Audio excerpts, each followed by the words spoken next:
ANC veterans Maharaj and Pallo have written a scintillating book titled Breakthrough. The book sheds light on events leading up to formal negotiations which culminated in former President F.W. de Klerk announcing that Nelson Mandela would be released after 27 years behind bars on the 2nd of February 1990. Breakthrough also reveals skirmishes that took place away from the public glare, and the two veterans join us now. I'll begin with you, Mr. Jordan, because I do understand you are on the line with us as we are waiting for Mr. Maharaj to then join this conversation. Let's begin with you. What is the significance of launching such a book, especially at a time like this? Because we're listening to Mr. Maharaj talking about the importance of sparking a debate around these negotiations.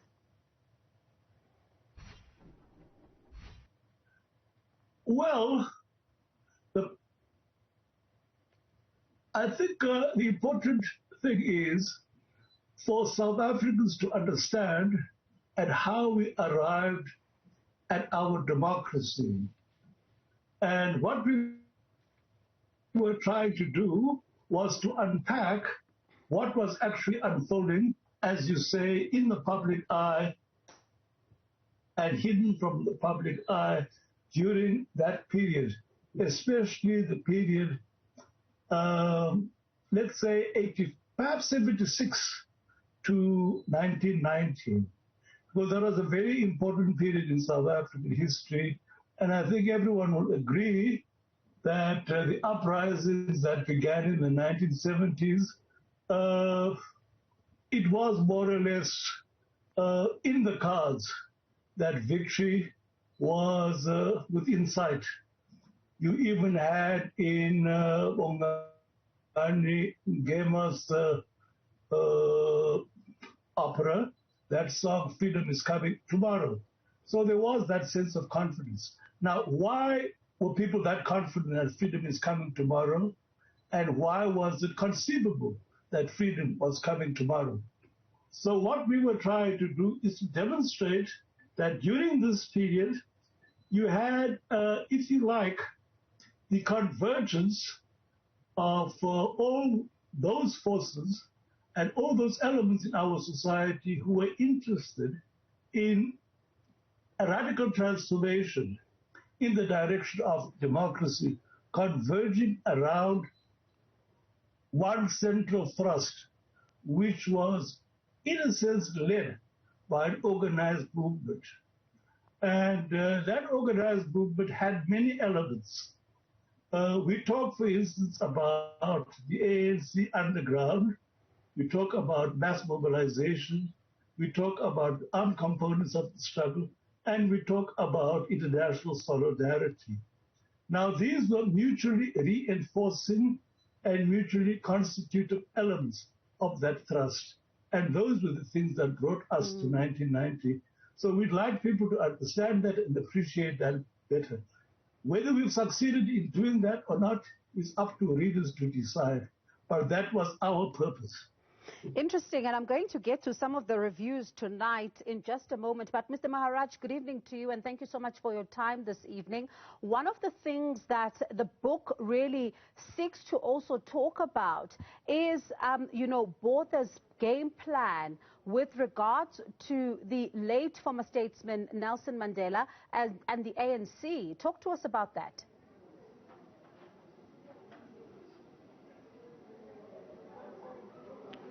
Thank you very much for having me on your program. And taking the point from where Comrade Pallo stopped, in relation to your question, what is important to understand is that the ruling power in South Africa, represented by the National Party, found itself under pressure through the struggle, both internal and through the external forces. It found itself having to maneuver and sought to perpetuate its rule. And in that process, the game plan that emerges from the record is that under Botha, a very systematic attempt was made to find a force within the oppressed communities, African, Indian, and colored, that would collaborate with the system even in the form of what could be vaguely called democratic, but would be effectively controlled by the white minority. That effort sought even to co-opt, if they could, people like Mandela, and it sought to find elements even in the ANC that it could co-opt. And in this period, what emerges is that it could not find that element within the black community. And therefore it fell back on repression. But the pressure that Pallo speaks of international solidarity must not be forgotten, because even in the Western powers that supported P.W. Botha and the apartheid regime, pressure grew up against their own governments to stand up and condemn South Africa and impose sanctions on it. And that turning point arrived in 1985-86. From then on, the developments that took place in the shadows showed to P.W. Botha and the National Party that they could not find that collaborating element in the ANC and in the legitimate and credible sectors of the black community. They then, in their retreat, sought to make us partners, but with a disguise that would still leave us as junior partners. That too in this period was resisted by the democratic forces led by the ANC, and it was resisted successfully. So we arrive at 1990 at Grooteschuur on the basis that the struggle internally, the struggle of support externally, the struggle within the Western powers by their own people opposing their government stance on apartheid, pushed the Botha regime to accept that it has to go to the table. It dreamed that it would still preserve white power by disguising its demands under the claim that we must assert group rights in our fundamental rights. That agenda is what played out at CODESA. And that we have not pronounced on because the book stops at the first meeting of the apartheid regime and the ANC, which the regime had resisted throughout its existence from 1948. And one of the things, Mr. Jordan, and I know that you missed quite a lot of, the discussion tonight, especially because you were having, unfortunately, some trouble with your technology, but I'd like to really just get your sense on this. One of the things that was raised by one of the panelists is that she was left disappointed by the book because she says that there isn't enough tea being spilt. And when you talk about tea, is giving away of a lot of intricacies and details, and that's a slang, as she was saying that there's not enough tea being spilt because both of you have taken an academic approach and not much of a perspective as people who were there. What do you say to that?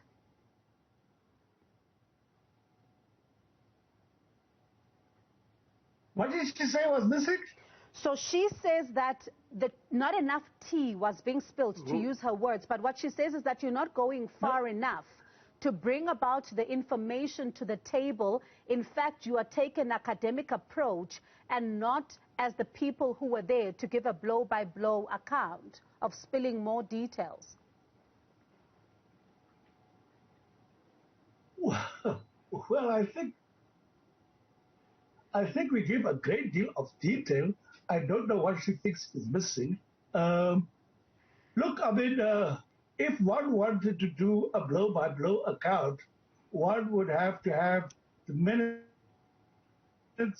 of every ANC NEC meeting.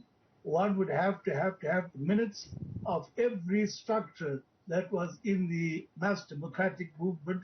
One would have to have the minutes of every meeting of the other side as well. You cannot give a blow-by-blow account in that way, right? So what you do is you try to use what are the available sources and the ones that make sense, right?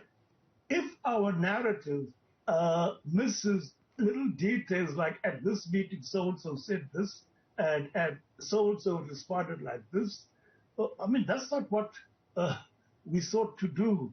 We wanted to give an account which gives you a picture of a period in South African history which was very significant in terms of where we are today, how we arrived at democracy. I don't know what she means when she says we didn't give a blow-by-blow account. I would have liked to explore that if I'd heard it. And Mr. Maharaj, one of the things, if I can borrow from the book, it says just briefly, Bernard, author's appointment in the secret committee pressed Mandela relentlessly regarding the armed struggle, the ANC SACP alliance, and the impossibility of majority rule given wide fears of black domination. Mandela gave no ground on fundamental ANC positions, instead patiently explaining over and over the rationale for ANC policies, how they had evolved historically, and also why the ANC was committed to racial reconciliation. And this is also a part that talks about that very important meeting. And, as I read this, at the back of what Mr. Jordan has said, I can't help but understand those who are calling for, the minutes to be made public of these meetings in order to understand the depth of the conversations and who said exactly what. Do you understand just how important it will be then for some of these minutes to be made public, especially when we look at some of these meetings?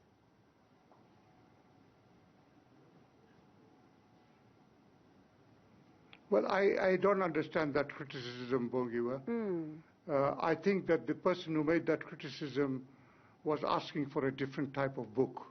If you go to our book, every time we've quoted a thing decided at the NWC or the NEC or discussed at the Constitutional Committee, we give you the reference where you can find that minute. We give you the reference where you can find that document.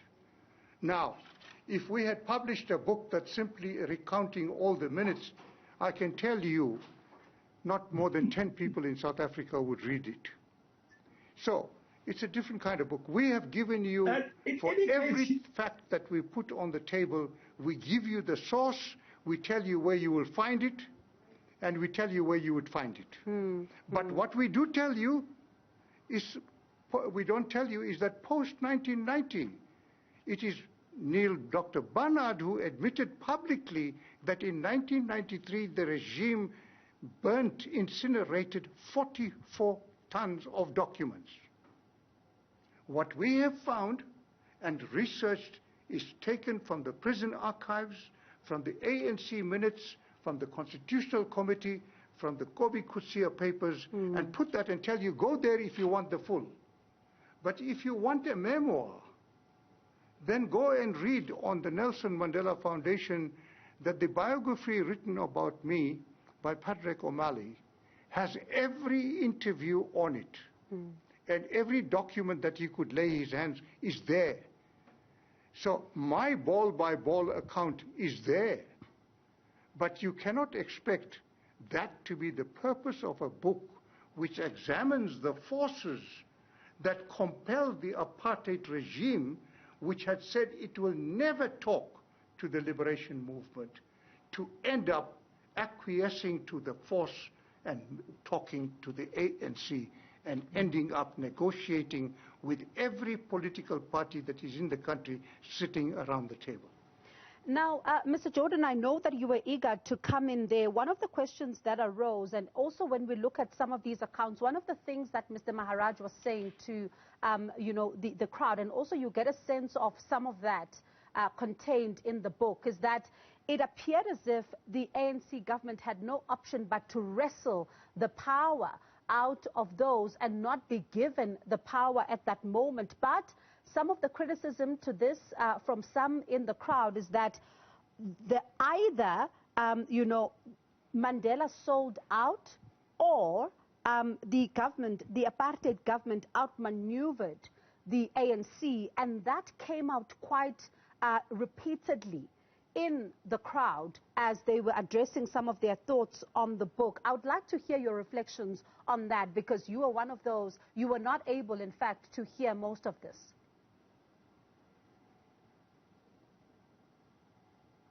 Yes, you're right. Well, let me make this point first before I come back to the question you just asked. You see, history is not written, by reproducing a blow-by-blow account of meetings. It's not written like that. I mean, otherwise, we would never understand anything about the world if it was written like that.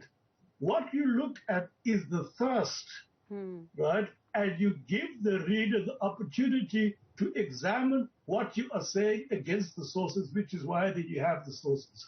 Now, on the issue of outmaneuvering, anyone who suggests that the NP outmaneuvered the ANC, first of all, has to look at what our constitution contains today compared with what the proposals of the NP were right up until that Ski meeting here at Ski, right? Look at that, what they were proposing and what the ANC was proposing. What has emerged is a democracy which is closer to what the ANC wanted than anything that the NP or any of the supporters of white domination and apartheid desired. Now, I think what people, tend to want to perhaps confuse is that having arrived at democracy and effected a political revolution, because we must understand that that is what happened in South Africa, was a political revolution, which is why we call it a democratic breakthrough.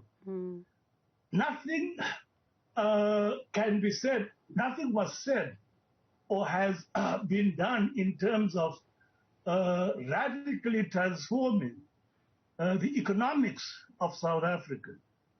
Now, that is a different conversation. You don't then say, no, you were outmaneuvered, because what the NP wanted was a regime or a government which would be based on a concept of group rights, in which the white minority would be in a position to veto anything that was desired by the black majority. And that was defeated. If you look at what, for instance, even the Democratic Party, they called themselves at that time, wanted, which was a consociation arrangement in which, as they put it, they could thwart majoritarianism. Again, that is not what happened. We don't have a constitution that is based on consociation. We've got one that's based on the principle of majority rule. So I don't understand what this criticism is about the ANC being outmaneuvered. Perhaps if people could spell it out more clearly, we could debate that. And Mr. Jordan, I'm going to ask you just to pause for a second for me, because I know Mr. Maharaj has to go, because there's lots of books that need to be signed this evening. Mr. Maharaj, before I let you go, one of the things that was very obvious in the crowd was that a lot of what happened in the past is also being juxtaposed with what we are seeing today. There was a lot of talk, in fact, as you even alluded to yourself, that, a lot of people are talking about today. They're talking about the current situation that the country finds itself in. I can't help but to ask your assertions on this one. How would you say the image of government has been affected by the PPE corruption that we've been seeing, especially during COVID-19, at a time like this, especially when you look at the difficulties that your party had to go through in fighting for the freedom that we so enjoy today?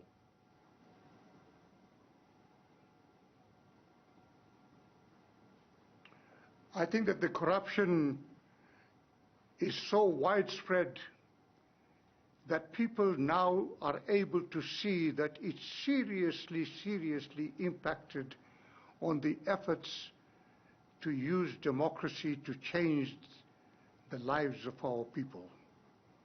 But it has gone more than that. the evidence that is emerging suggests that it became systemic. But what I found in today's discussion, a deep yearning about the people to engage in political discussion about the way forward. Yes, there is a lot of looking back to say what went wrong, but there is a strong desire, and I think that the ANC, as the leading party in this country, should use this as one of the sounding boards that says to it that the debates that it takes place in shaping its policies must go down to the grassroots, and that those debates must be extended in a democracy beyond the ranks of its own membership, so that as a leader of the country, it draws our people together with a unity of purpose, not to overnight, that is not possible, but to systematically change the condition of life of our people so that they have hope in the future. The young were saying at this meeting that young do not have hope. And I think that's a challenge. But that was the challenge we faced in overthrowing apartheid also. There were periods when everybody lost hope. But we had to soldier on and triumph and make people see that there is a vision that we can build and show them a practical way to get there. So the debate today must take place up against the facts and must take place in the context of the world in which we live, and therefore must shape practical policies which systematically improve people's lives so that hope can be instilled and pride built in our past. Mr. Maharaj, I'd like to thank you for your time this evening. I know you've got to dash off to sign those many books that are awaiting you this evening, but thank you so much for taking the time to speak to us. Mr. Jordan, I'll go back to you. When we then look at, what was happening, there's a very moment I'm very interested in the book, when you look at the prisoner exchange and how that was, happening. But one of the things that, when you inch back, you see the difficulties around the negotiation when it comes to the release of black prisoners or even the engagement with the ANC at the time, and how when you see P.W. Botha not really being willing to engage, and then his hand being forced at the time. Talk to us about those moments, because when you read this book, it really talks about just how, that moment became so important in what also culminated into the talks that we then saw.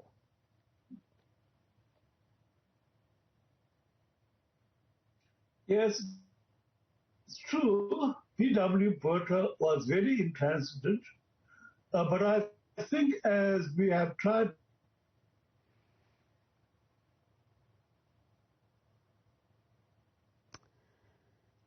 All right, it looks like we might be having some audio issues and connection issues there with Mr. Pallo Jordan. He was struggling with his connection for the better part of the evening and was not even able to attend that launch, and we're trying to reconnect with him in order to then round up our conversation as we look at the book that they've penned, which is The Breakthrough, the Struggles and Secret Talks that brought apartheid South Africa to the negotiating table. And one of the things that was quite clear this evening was just how a lot of those in the public are actually calling for a blow-by-blow account when it comes to CODESA minutes, and they say that they need to be made public, especially when you look at the talks that were taking place and the events that were taking place in the lead up to the negotiating table, and thus even calling for what was also discussed at the negotiating table to be made public in a blow-by-blow,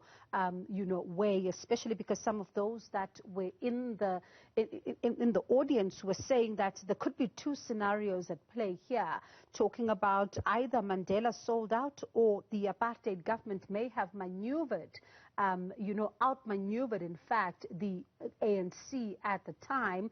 And you would have heard then even the co-authors of this book dispelling that, saying that that there is no such that seeks to, validate that. And also, you look at how the power from some of those who were talking in the panel saying that the ANC may have at the time made away with, freedom, but those that they were negotiating with at the time made away with economic freedom, something that the panelists were saying is quite important and needs to be addressed. And they need to see some of those agreements, because it was either a peace transition that was being negotiated and not an economic one. And that those were sentiments of some of those that were in attendance. And we are trying to establish a better line with Ndada Jordan. We're going to be speaking to him on the phone, I'm told, on the other side of this. To wrap up our conversation with ANC veteran Mr. Pallo Jordan. Mr. Jordan, we were still talking about the difficult moments then when the ANC was finding itself trying to negotiate for the release of those black prisoners. Yes. Now, we are saying, another thing is that, of course, P.W. Botha was intransigent. But as I think we try to demonstrate in the book, he was not acting in a vacuum. He was not acting, as if he was existing on his own. There were a whole range of political, economic, and social forces around him that he had to respond to, one way or the other. Now, you can, of course, do the sort of make the society your funeral pyre type of approach, which you sometimes get from people from the far right, but that was not the approach he could take. What it did bring about was the crisis within the National Party, which is what led to F.W. de Klerk emerging as the head of the National Party. Now, Mr. Jordan, one of the things that you see when you read, especially looking at the common vision. The common vision was to attain freedom. The common vision was to unite and make sure that South Africa is indeed a free nation. But fast forward, juxtaposing it to today, the ANC then was united, but right now we're talking of a different story, even emerging in the public domain. We're looking at, right now as we speak, the fact that the ANC missed the deadline to register some of its candidates, and only got through by a mere technicalities. And some have said that this may also be a signal of just how fractured things are within the governing party. Would you say this is a signal of the dynamics at play there within? I am very far away from the internal dynamics of the ANC at the present time. And of course, COVID has made that worse because I haven't been able to attend even a single branch meeting. So I don't want to talk about those sorts of conversations. However, what one can say is that freedom did bring about a very new political context for everyone in society, including the ANC. And we have to always weigh the consequences of that transformation on not only society, but also on the communities that the ANC was trying to give leadership to, and also to the ANC itself. And all sorts of contradictions can arise in that sort of context. One of the things that we tried to convey during those discussions we had, for example, organized by Van Seenslaber through IDASA, groups like the Five Freedoms Forum, etc. One of the things we tried to impress upon people was that the ANC itself was constituted of a number of elements. There were people in the ANC who wanted to realize their dreams on the Johannesburg Stock Exchange. There were other people in the ANC who were absolutely opposed even to the notion of a Johannesburg Stock Exchange. There were other people in the ANC who wanted to rediscover and perhaps promote the glories of Africa's past, its culture, etc. There were others who were very devout Christians, etc., etc., etc. It was a very diverse movement. Now, once freedom came about, all that diversity began also to assert itself much more strongly. And so that's what I can say about that. thank you so much for indulging me. And if I can, No, I'm not indulging you. I'm not indulging. I'm trying to respond to your question. And I do appreciate that. I do appreciate that, especially when you say that COVID has made it difficult for you to even attend a single brunch meeting. But I wonder then, looking at what is in the public domain, how do you think this will impact your political party at the polls? How do I think what's unfolding in the public? Well, I mean, it's up to the voters, isn't it? I know, but what are your thoughts? No. The ANC has never sought, right, to impose itself on the potential voters in South Africa. We've always wanted to be judged by the voters. We wanted a system in which political parties would perform and would be judged by the voters. And the voters, who are all South African citizens, go to the polls and make the decision. We like this one, we don't like that one. We prefer that policy, we don't like that one. That's all we actually were fighting for. Democracy. It doesn't mean ANC government. It means a government of the people of South Africa. I, of course, do assert that the ANC is amongst all the political formations in the country is the best one. But that is up to you as a voter to decide. You might think with clouds that you don't want to vote for. And that is the freedom we wanted you to have. You didn't have it before. You weren't even allowed to hold a meeting. You weren't allowed to vote. That is the difference. And certainly very important as you talk about it, and as we go then into the voter registration weekend. Some are hesitant about going to check whether or not they are on the voters roll. What do you say to them tonight, especially because we have this big voter registration weekend coming up? It's not an answer for a South African citizen to say, I prefer not to participate because I am angry. That solves nothing. That solves nothing. It is better to intervene by expressing your preference at the polling booth. And all we ever thought was that every South African citizen should have that right. Doesn't mean he has to like me. Doesn't mean he has to like you. But they should have the right to choose between you and me. That's all.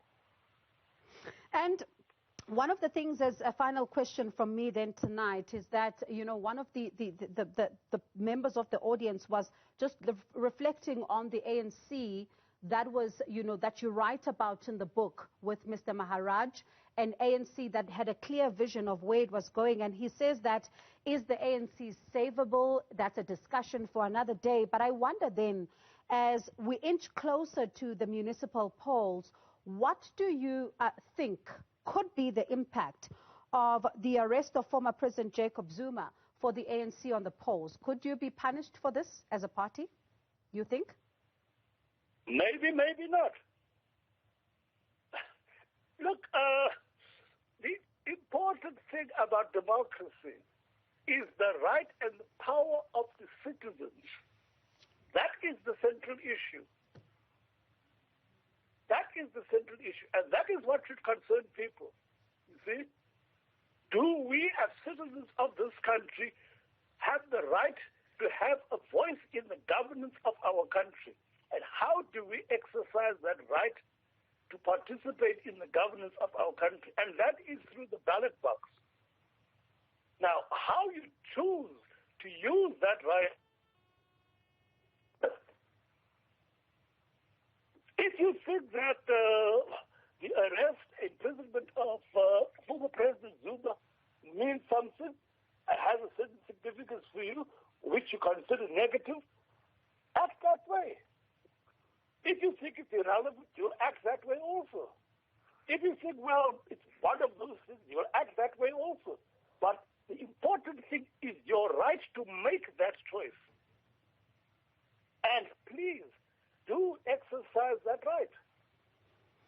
All right. Thank you so much for your time this evening. We certainly do appreciate it and your insights even on this book as well. Mr. Jordan, thank you so much. I know that technology was not so great, but thank you for pushing through with this conversation. No, thank you very much. And I'm glad I had this conversation because technology really did frustrate me today. I know, but thank you, because in the end, we did manage to have a conversation. Thank you so much. Keep well. Thank you so much for your time.